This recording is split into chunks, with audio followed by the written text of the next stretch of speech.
Hello दोस्तों, मैं हूं आपका दोस्त और होस्ट सुनील और आप सुन रहे हैं सुनील हॉरर स्टोरी। कहानी को देखने से ज़्यादा सुनने में मज़ा आता है, तो अपने हेडफोन लगा लीजिए। आज की कहानी का नाम है मुर्दों का होटल। दोस्तों, कहानी को शुरू करने से पहले मेरी आपसे एक ही विनती है कि आप चैनल को ज़रूर सब्सक्राइब कर लें ताकि मुझे मोटिवेट मिलता रहे। तो दोस्तों, कहानी को शुरू करते हैं। मेरा नाम रवि है और मैं एक सेल्समैन के तौर पर काम करता हूँ। मेरा काम अलग अलग शहरों में घूमकर कंपनी के प्रोडक्ट बेचना और एक नए रोज के क्लाइंट से डील करना है। इसी वजह से अक्सर मुझे हर रोज़ नए शहर में जाना पड़ता है और कई बार देर हो जाए तो रात को होटल में किसी भी होटल में रुकना भी पड़ता है। दोस्तों, मैं बचपन से ही एडवेंचरर रहा हूँ। अजनबी जगहों पर जाना और लोगों से मिलना और कभी कभी अनजान जगहों की कहानियाँ सुनना मुझे रोमांचित करता है। लेकिन मैं ये नहीं जानता था कि एक दिन मेरे साथ ऐसा कुछ होगा जिसे मैं सारी ज़िंदगी भूल नहीं पाऊँगा। ये कहानी उस घटना की है जब मैं एक छोटे से कस्बे में गया था। उस जगह का नाम मैं जाहिर नहीं करूँगा, लेकिन इतना ज़रूर कहूँगा कि ये एक सुनसान और थोड़ी रहस्यमयी जगह और इलाका है। मुझे वहाँ पर कंपनी वालों ने एक बिजनेस डील के सिलसिले में भेजा था। आमतौर पर मैं होटल चुनने में बहुत ही सावधानी करता हूँ, लेकिन इस बार कुछ ऐसा हुआ जिसने मेरी ज़िंदगी की नज़रअंदाज हमेशा के लिए बदल कर रख दी। रात का समय था और मैं अपने अगले दिन की मीटिंग की तैयारी कर रहा था। मैं एक होटल की तलाश में था क्योंकि शहर में ज़्यादा विकल्प नहीं थे। तभी मुझे एक पुराना और बड़ा होटल दिखा। बाहर से देखने में तो एक आम होटल जैसा ही लग रहा था, लेकिन अंदर में कुछ ऐसा था जो मेरे रोंगटे खड़े कर देने वाला है और रोंगटे खड़े देने के लिए काफ़ी था। रात का समय था, घड़ी में तकरीबन 11:30 बज चुके थे। मैं कस्बे की सुनसान सड़कों पर होटल की तलाश में था। चारों ओर एक अजीब सी खामोशी थी, जैसे पूरा कस्बा सो चुका हो, लेकिन हवा में एक अजीब सा भारीपन था। कुछ दूरी पर चलने पर मेरी उस होटल पर निगाह टिक गई। होटल के ऊपर टिमटिमाता हुआ होटल शिव पैलेस का साइन बोर्ड लटक रहा था, लेकिन कुछ अक्षर मिटे हुए थे जिससे नाम अधूरा सा दिख रहा था। बाहर कोई खास चहल पहल नहीं थी। मैंने सोचा ये होटल सस्ता और सही रहेगा, इसलिए अंदर जाने का फैसला किया। जैसे ही मैं होटल के अंदर दाखिल हुआ, रिसेप्शन डेस्क पर एक बूढ़ा आदमी बैठा था जिसकी आंखें अंदर धसी हुई थी और चेहरा ऐसा लग रहा था मानो सालों से सोया ना हो। उस बूढ़े आदमी ने बिना कुछ कहे मेरी ओर देखा और बिना पलक झपकाए कुछ देर तक मुझे देखता रहा। एक कमरा चाहिए, मैंने धीरे से कहा। उसने बिना कुछ सवाल किए रजिस्टर आगे बढ़ा दिया। मैंने नाम लिखा, लेकिन जैसे ही मैंने पेज नीचे रखा, मुझे लगा कि रजिस्टर पे पहले से लिखा कुछ नाम हल्के हल्के मिट रहा था, जैसे किसी ने उसे धीरे धीरे मिटा दिया हो। कमरा नंबर 306, ऊपर तीसरी मंजिल पर, उसने बिना मेरी तरफ देखे कहा। उसका चेहरा नीचे लटका हुआ था, मतलब नीचे किया हुआ था। उसने ऐसे ही बोल दिया। मैंने चाबी उठाई और लिफ्ट की ओर बढ़ा, लेकिन लिफ्ट खराब थी। मजबूरन मुझे सीढ़ियों पर जाना पड़ा।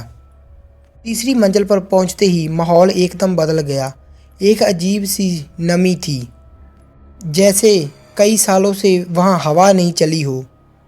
लाइट बहुत ही धीमी थी और गलियारों में सिर्फ मेरे कदमों की आहट सुन रही थी।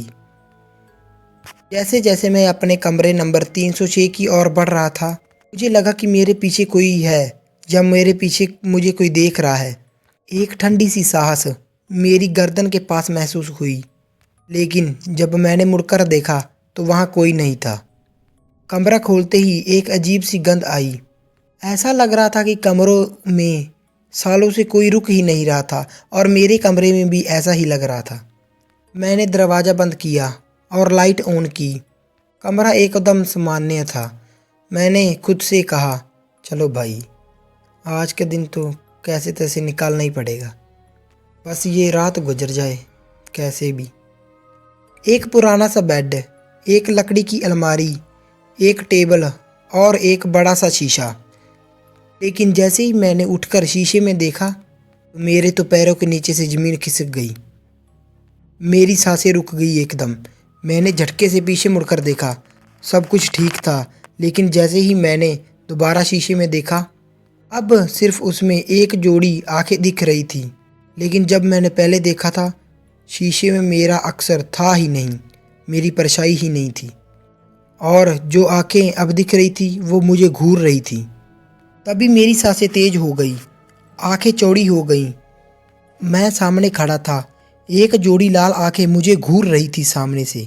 मैंने झटके से पीछे मुड़ा, लेकिन कमरे में कोई नहीं था, पूरी तरह खाली। लेकिन उस खालीपन में भी मुझे लग रहा था कि यहाँ कोई और मौजूद है जिसे मैं देख नहीं पा रहा हूँ। मुझे घबराहट होने लगी। मैंने नज़रें घुमाई, कमरा वैसा ही था, लेकिन अब अजीब सी एक ठंड और गहराई बढ़ती जा रही थी। एक गंध, ठंडक तो आगे आगे बढ़ती जा रही थी कमरे में। ऐसा प्रतीत हो रहा था कि जैसे हवा में किसी की सांसें घुली हों, कोई मेरे बहुत ही पास खड़ा हो, लेकिन अदृश्य। तभी अचानक दरवाजे पर धीरे धीरे खरोंचने की आवाज़ आई, चर चर चर। मैंने सोचा शायद होटल का स्टाफ हो सकता है। डर को झटक कर मैंने दरवाज़ा खोला, लेकिन बाहर कोई नहीं था। लेकिन गलियारों में अब अजीब चीज़ें दिखने लगीं। हर कमरे का दरवाज़ा आधा खुला था और अंदर गहरा अंधेरा था। हल्की हल्की सरसराहट की आवाज़ें आ रही थीं, जैसे अंदर से कोई फुसफुसा रहा हो। तभी गलियारों में अंत में आखिर में एक आदमी खड़ा था। वह बिल्कुल सीधा, बिना हिले डुले खड़ा था, लंबा पतला, और उसका चेहरा अधूरा था। ऐसा लग रहा था कि उसकी ना आंखें थी, ना नाक, ना होठ, कुछ भी नहीं, जैसे कोई छाया इंसान के रूप में ही खड़ी हो। मेरा पूरा शरीर सुन पड़ गया। उसके सिर को झुकाने का अंदाज ऐसा था जैसे वो मुझे ही देख रहा हो, बिना आंखों के। अचानक सभी दरवाजे एक साथ धड़म से बंद हो गए। मैं तेजी से कमरे की ओर घुसा और दरवाज़ा जोर से बंद कर लिया। मेरा दिल इतनी तेज धड़क रहा था कि सीने से जैसे अभी बाहर निकल जाएगा। लेकिन फिर कमरे के अंदर जो अलमारी पड़ी थी वो खुद बेखुद चरमराने लगी, जैसे अंदर कोई बंद हो और बाहर निकलने के लिए खुद को दीवारों पर पटक रहा हो। धड़म धड़म धड़म। मैं डर के मारे बिस्तर पर चिपक गया। ये क्या हो रहा है? और फिर अलमारी के अंदर से एक धीमी और घुटी हुई पूरम आवाज़ आई, ये होटल सिर्फ मुर्दों का है, यहाँ और कोई नहीं रह सकता, और जो यहाँ आया वो कभी वापस नहीं गया। मेरे हाथ पैर बर्फ जैसे हो गए, मेरे रीफ में जैसे बिजली दौड़ गई हो। अलमारी का दरवाज़ा धीरे धीरे खुद खुलने लगा। अलमारी के अंदर घना अंधेरा था। उसमें ऐसा लग रहा था कि जैसे अंदर बहुत ही ज़्यादा अनंत साई में मैं देख रहा हूँ। अचानक खर्च खर्च खर्च खर्च, एक गहरी खामोशी में अंदर से एक हड्डियाँ चटकने की आवाज़ आई, और फिर अंदर से एक सफ़ेद सड़ी गड़ी उंगलियों का हाथ बाहर आया। मैं ज़ोर से चीखने की कोशिश कर रहा था, लेकिन मेरी आवाज़ गले में ही अटक गई। मेरा का शरीर पूरी तरह सुन्न पड़ गया। मैं कांपते हुए पीछे हटने लगा, लेकिन जैसे ही मैंने पलट कर देखा, मेरी आत्मा तक हिल गई। उस कमरे में अब मैं अकेला नहीं था। चारों तरफ खड़े थे मुर्दे, लेकिन ये कोई इंसान नहीं थे। उनके शरीर काले, जले हुए और जगह जगह से सड़े हुए थे। उनकी आंखों की जगह खाली गड्ढे दिख रहे थे, जिसमें गाढ़ा और काला पानी टपक रहा था। वो सिर्फ मुझे घूरे जा रहे थे, बिल्कुल सितर, बिना पलक झपकाए। मुझे ऐसा लग रहा था कि जैसे मेरी सांसें अभी बंद हो जाएंगी। मेरा पूरा शरीर कांप रहा था, मेरी हिम्मत ही नहीं हो रही थी। लेकिन फिर भी मैं लड़खड़ाते हुए दरवाजे की ओर भागा। जैसे ही मैंने दरवाज़ा खोला, बाहर का नजारा और भी भयानक था। पूरे होटल का गलियारा लाल खून से सन था। फर्श पर, दीवारों पर, छत से टपकता हुआ ताज़ा लाल खून। और गलियारे में सैकड़ों मुर्दे खड़े थे, कुछ गले कटे हुए, कुछ बिना आंखों के। कईयों के चेहरे पर तो गहरे घाव थे, कुछ तो ऐसे जले हुए थे उनकी चमड़ी जगह जगह से लटक रही थी। वो चारों ओर सिर्फ मुझे ही देख रहे थे। अचानक गलियारों के दूसरी छोर से वही काला आदमी फिर से खड़ा हुआ दिखा, बिना चेहरे के, बिना आंखों के, लेकिन इस बार वह मेरी ओर बढ़ने लगा था। ये होटल सिर्फ मुर्दों का है, अब तुम्हें भी यहीं रहना होगा। मेरे पैर जम गए। ऐसा लग रहा था कि जैसे मेरी मौत आगे बढ़ रही है और मैं फंस चुका हूँ। लेकिन तभी गलियारों की लाइट एक पल के लिए बंद हो गई और जब जली, वो सब मेरे और पास आ चुके थे। मेरा शरीर कांपने लगा था, आंखों के सामने धुंध छाने लगी थी। ये सपना नहीं था, ये हकीकत में हो रहा था। तभी मैंने खुद को तेजी से संभाला और भागने की कोशिश की। भागने के तुरंत बाद मुझे एक ठेडा आया और मैं नीचे गिर गया। लेकिन फिर मैं उठा और सीढ़ियों की तरफ भागा। मुझे ऐसा महसूस हो रहा था कि कदम जैसे भारी हो गए हों, मानो कि जिसे किसी ने पैरों में पत्थर बांध दिया हो। जैसे ही मैं सीढ़ियों की ओर बढ़ा, नीचे की मंजिल की ओर से वही जले सड़े शरीर ऊपर की ओर बढ़ रहे थे। उनकी आंखों में गड्ढे और काला खून बह रहा था और उनके शरीर से बहुत ही अजीब सी घुटी हुई कराहटें निकल रही थी। अब मेरे पास सिर्फ एक ही रास्ता था, वह बूढ़े आदमी के पास भागने के लिए, रिसेप्शन की ओर भागने के लिए।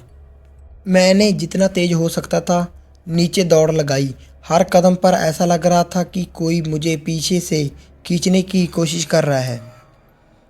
अब तुम यहाँ नहीं रहोगे, ये होटल सिर्फ मुर्दों के लिए है, तुम भी मुर्दे बन जाओगे।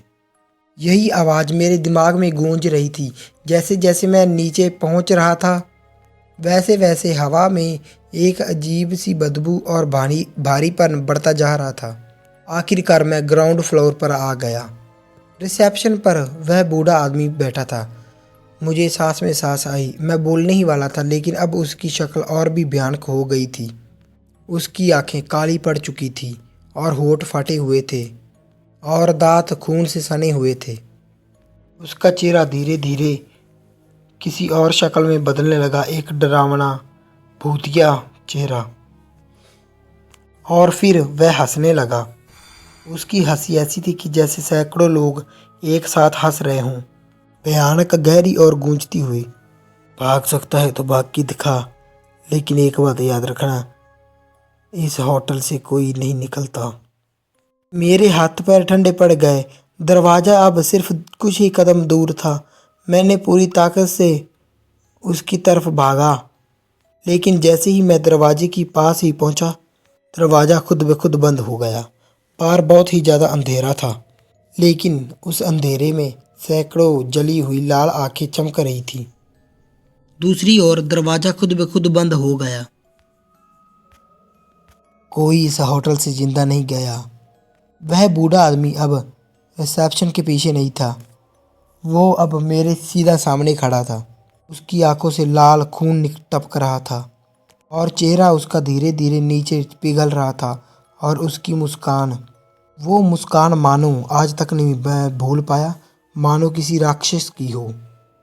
अब तुम्हें भी हमारा हिस्सा बनना पड़ेगा, अब तू भी यही रहेगा, उस बूढ़े आदमी ने कहा। चारों तरफ से वह मरी हुई मुर्दा आत्माएं मेरी ओर ही बढ़ रही थी। अब वह बिल्कुल साफ दिख रहे थे, किसी के गले कटे हुए और किसी के चेहरे जले हुए और कुछ की आंखें बिना ही झपकाए। लेकिन वह सभी की नज़रें मुझ पर टिकी हुई थी। मुझे ऐसा प्रतीत हो रहा था सिर्फ होटल में मैं अकेला ही हूँ और कोई भी नहीं है। मैंने सोचा, क्या ये मेरी जगह है और क्या यही मेरी मौत है? मैं इस जगह से बाहर नहीं जा पाऊंगा। लेकिन तभी मैंने अपनी जेब में कुछ महसूस किया। वो थी मेरी गाड़ी की चाबी। मेरे दिमाग में एक अजीब सी बात आई, अगर किसी तरह मैं होटल से बाहर निकल जाऊं और गाड़ी तक पहुंच जाऊं तो शायद बच सकता हूं। तभी मैंने हिम्मत जुटाई और दरवाजे की ओर बढ़ा। लेकिन जैसे ही मैंने दरवाज़ा खोला और दूसरी ओर किसी ने बोला, अब तू वापस नहीं जा सकता। मेरी आंखों के सामने अंधेरा छाने लगा। लेकिन तभी मेरे कानों में किसी की चीख गूंजी। यह चीख इतनी तेज थी कि होटल की दीवारें भी कांपने लगी। ऐसा लग रहा था कि जैसे कोई बहुत पुराना शराब टूट रहा है। और फिर सभी मुर्दे रुक गए। बूढ़े आदमी की हंसी अचानक दर्दनाक चीख में बदल गई। होटल की ज़मीनें हिलने लगी, फर्श टूटने लगा और कमरे के अंदर से तेज सफ़ेद रोशनी टूटने लगी और एक पल में सब कुछ गायब हो गया। मेरी आंखें खुली तो मैं होटल के बाहर सड़क पर पड़ा हुआ था। सुबह हो चुकी थी। होटल की इमारत अब वहाँ नहीं थी। मैंने अपने चारों ओर देखा। मैं उसी कस्बे में था, लेकिन होटल गायब था। उस जगह पर सिर्फ खाली मैदान था। आज इस बात को कई साल बीत चुके हैं। मैं जिंदा हूँ, लेकिन वह रात आज भी मेरे सपने में आती है। वह होटल, वह बूढ़ा आदमी और वो मुर्दा। क्या ये सब सच था या मैं किसी शरारती दुनिया में चला गया था? मैंने अपनी गाड़ी स्टार्ट की और तेज़ी से वहाँ से निकल गया। वो होटल, वो बूढ़ा आदमी और वो मुर्दा, क्या ये सब सच था या मैं किसी शरारती दुनिया में पहुँच गया था? मैं नहीं जानता। लेकिन जब भी मैं इस सुनसान होटल के पास से गुजरती हूँ, मुझे ऐसा प्रतीत होता है कि कोई मुझे अब भी घूर रहा है चारों ओर। आज इस बात को कई साल बीत गए हैं और मैंने वो नौकरी भी छोड़ दी है। भगवान दुश्मनों के साथ भी ना ऐसा करे जो मेरे साथ हुआ है। तो दोस्तों, कैसी लगी आपको ये कहानी? लाइक शेयर कमेंट करके ज़रूर बता देना और चैनल को सब्सक्राइब कर लेना ऐसी और कहानी सुनने के लिए। मिलते हैं इससे भी खतरनाक और डरावनी कहानी में। तब तक के लिए धन्यवाद।